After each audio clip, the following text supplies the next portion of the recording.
નમસ્કાર, VTV news સાથે હું છું સંજીવની। સૌથી પહેલા વાત કરીએ એક બ્રેકિંગ ન્યૂઝ સામે આવી રહ્યા છે તેની જો વાત કરવામાં આવે તો સાણંદ પોલીસ સ્ટેશન પર મુકેશ ભરવાડનું ઉપવાસ આંદોલન સંદર્ભે મુકેશ ભરવાડ ઓબીસી એસસી એસટી એકતા મંચના ઉપપ્રમુખ છે તે બાબતે મહત્વપૂર્ણ સમાચાર પ્રકાશિત થઈ રહ્યા છે। ઠાકોર સેનાના કાર્યકરોની મુક્તિની માંગ કરવામાં આવી રહી છે।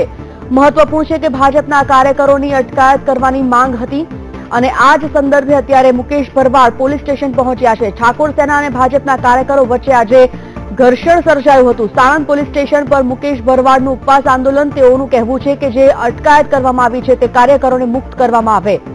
તો સાણંદ પોલીસ સ્ટેશન પર મુકેશ ભરવાડ ઉપવાસ આંદોલન ચલાવી રહ્યા છે, ઉપવાસ કરી રહ્યા છે, સરકાર વિરુદ્ધ સૂત્રોચ્ચાર પણ કરી રહ્યા છે। બાબત આ સમગ્ર ભાજપ અને ઓબીસીના જે કાર્યકરો છે તે આમને સામને આવી જતા ઘર્ષણ સર્જાયું હતું। તે વિશે પોલીસે કેટલાક કાર્યકરોની અટકાયત કરવાની પણ ફરજ પડી છે, ત્યારે પોલીસ સ્ટેશનની બહાર અત્યારે સૂત્રોચ્ચાર ચાલી રહ્યા છે। ઓબીસી એકતા મંચના કાર્યકર્તાઓ પોલીસ સ્ટેશને એકઠા થઈ ગયા છે અને પોલીસ વિરોધી સૂત્રોચ્ચાર કરી રહ્યા છે। તો ઠાકોર સેનાના કાર્યકરોની મુક્તિની માંગ મુકેશ ભરવાડ કરી રહ્યા છે, ભાજપના કાર્યકરોની અટકાયત કરવાની પણ માંગ તેઓ કરી રહ્યા છે, તેઓનું કહેવું છે।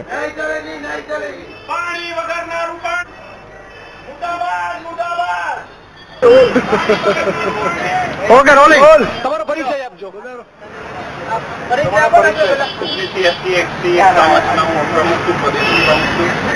ગઈકાલે અલ્પેશભાઈ ઠાકોરે જે ગુજરાત ક્ષત્રિય ઠાકોર સેના ઓબીસી એસટી એકતા મંચના પ્રદેશ પ્રમુખ છે, એમને ગઈકાલે સાણંદ બંધનું એલાન જે આપેલું, જે બર્બરતા કાલે ખેડૂતો ઉપર થયેલી, એના અનુસંધાને આજે અમે અહીંયા અમારા જે કાર્યકર્તાઓ હતા જે રિક્વેસ્ટ કરતા હતા, દુકાનદારો કે જે વેપારી હતા, એમાં મોટા ભાગે 90% બંધ છે સવારથી। અત્યારે જે રીતે ભાજપના ગુંડાઓએ વેપારીઓને ધમકાવે છે, અમારા કાર્યકર્તાઓને ધમકાવે છે, એ રીતે અમે કહેવા આવ્યા છીએ કે ગુંડાઓની ધરપકડ કરો। એ તો અહીંથી અમે નથી જવાના, અમે અહીંયા પોલીસ સ્ટેશનની બહાર ઉપવાસ ઉપર ઉતરી જઈએ છીએ। અત્યારે એ ગુંડાઓની ધરપકડ નહીં થાય ત્યાં સુધી અમે અહીંથી નહીં। સારો કે ખરાબ, અમે ખેડૂતો માટે આવ્યા હતા, ખેડૂતો માટેની વાત છે। આગળના દિવસોમાં પણ ખેડૂતો માટે લડતા રહીશું। જે ગુંડાગીરી ચાલી રહી છે અત્યારે ભારતીય જનતા પાર્ટીના ઓફિશિયલી માણસો અને પોલીસ બંને જોડે રહીને જે વેપારીઓને ધમકાવે છે અત્યારે, એ તમે એનું પણ તપાસ કરાવડાવો।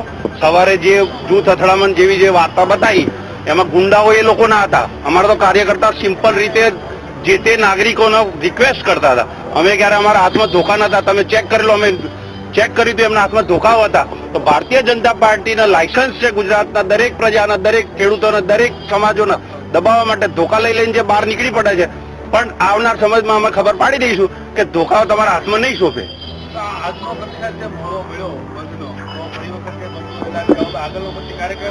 3 દિવસનું અલ્ટિમેટમ અલ્પેશભાઈએ આપેલું છે। પાણી નહીં મળે તો આના કરતા મોટો કાર્યક્રમ થશે અને રૂપાણી સરકાર એની ઓફિસમાં કે એના ઘરે નહીં બેસી શકે।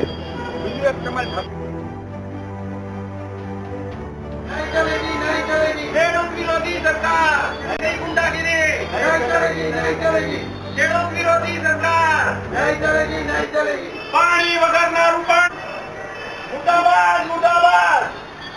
પાણી વગરના રૂપાણી મુર્દાબાદ, પાણી વગરના રૂપાણી મુર્દાબાદ, પાણી વગરના રૂપાણી। એન્કાઉન્ટર સુધીની ધમકીઓ આપે છે નાગરિકને, એટલે અમે પોલીસને અને સરકારને એવું કહેવા માંગીએ છીએ કે દાદાગીરી, લુખાગીરી 2017 સુધી છે, પછી તમે ક્યારેય નહીં દેખાવો। આવી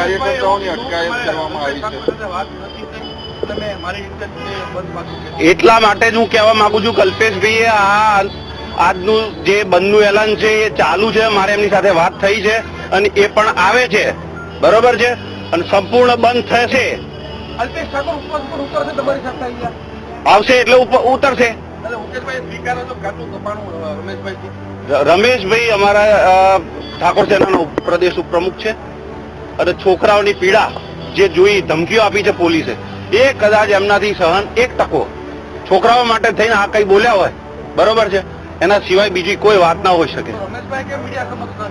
રમેશભાઈને પછી ક્યાં બોલવા દીધા છે? પછી લઈ ગયા છે પોલીસ પાછળના બાયણેથી।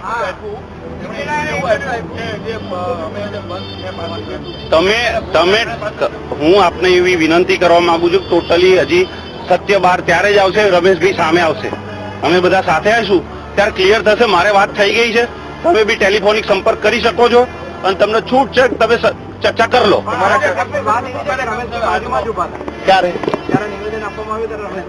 એટલે પોલીસ સ્ટેશનની અંદર એ લોકો છોકરાઓને ધમકાવવામાં આવ્યા છે, રમેશભાઈની હાજરીમાં ધમકાવવામાં આવ્યા છે અને એવું કીધું છે કે ભાઈ તમારું એન્કાઉન્ટર કરી દેવામાં આવશે, તમે આવા બંધના એલાનો પાડશો તો ખોટા રાજદ્રોહ અને એવા કેસો જોઈ લો. પહેલા પણ અમે દાખલ કરી શક્યા છીએ ને અમારી સરકારના આજે પણ તાકાત છે, તમને આવી રીતે ફસાઈ દઈશું ને તમારાથી કઈ નહીં થાય અમારું. ભાઈ રમેશભાઈ સાથે જ હું ચર્ચા ચાલુ છે, હું સંપૂર્ણ વાત કરી આપને જાણ કરું છું. આજનો કાર્યક્રમ અત્યારે અમે અહીંયા ઉપવાસ ઉપર ઉતરી જઈશું જ્યાં સુધી અમારા કાર્યકર્તાઓ નહીં છોડવામાં આવે ત્યાં સુધી, અને બજાર તો બંધ કરવા અમારી ટીમ છે જ, આજ ચાલુ જ છે. અને અમે અહીંયા જ્યાં સુધી અમને ન્યાય નહીં મળે ત્યાં સુધી અમે અહીંયા ઉપવાસ ઉપર ઉતરી જઈએ. અમે વિનંતી કરીએ છીએ એમને પણ કે ભાઈ આ કોઈ એક વર્ગ માટે નથી, આ ખેડૂતો માટે છે. ખેડૂતો બહુ કાલે જે બરબરતા થઈ છે એ આપણાથી જોઈ પણ ના શકાય એવી રીતે ગુંડાગીરી થઈ છે. ભારતીય જનતા પાર્ટીએ જે પોલીસના આદેશ આપ્યા છે એ રીતે તમે પણ ચેક કરી લો. અને અમે કાલે હોસ્પિટલો પણ ગયા હતા દર્દીઓની ખબર લેવા, ગઈકાલે અહીંયા પણ આવેલા. અમે ત્યાં પણ જઈશું. અમારી ટીમ અત્યારે બે ટીમ ગામડાઓ છે, આપ તપાસ કરાવી લો. ગોરજ ગામમાં છે અને માટકોલ ગામમાં છે, આપ ચેક કરાવી લો. અમારી ટીમો છે ત્યાં હાજર. કોઈને હેરાન કરવા માટે નહીં, આ લોકતંત્રનો અવાજ સાચી દિશામાં. આ જે બહેરી મૂંગી સરકાર છે, પાણી વગરની રૂપાણી સરકાર છે, પાણીના મુદ્દા ઉપર જે અમે આજે આંદોલન કર્યું હતું, એ લોકોએ ગઈકાલે જે ખેડૂતોએ કર્યું હતું એ કોઈ પર્સનલ હિત માટે નતું, પાણી માટે હતું. પાણી દરેક સમૂહ માટે છે, એટલા માટે જે કઈ વ્યવસ્થા છે એ અમે આગળની જે કઈ પરિસ્થિતિ છે ચેક કરીશું.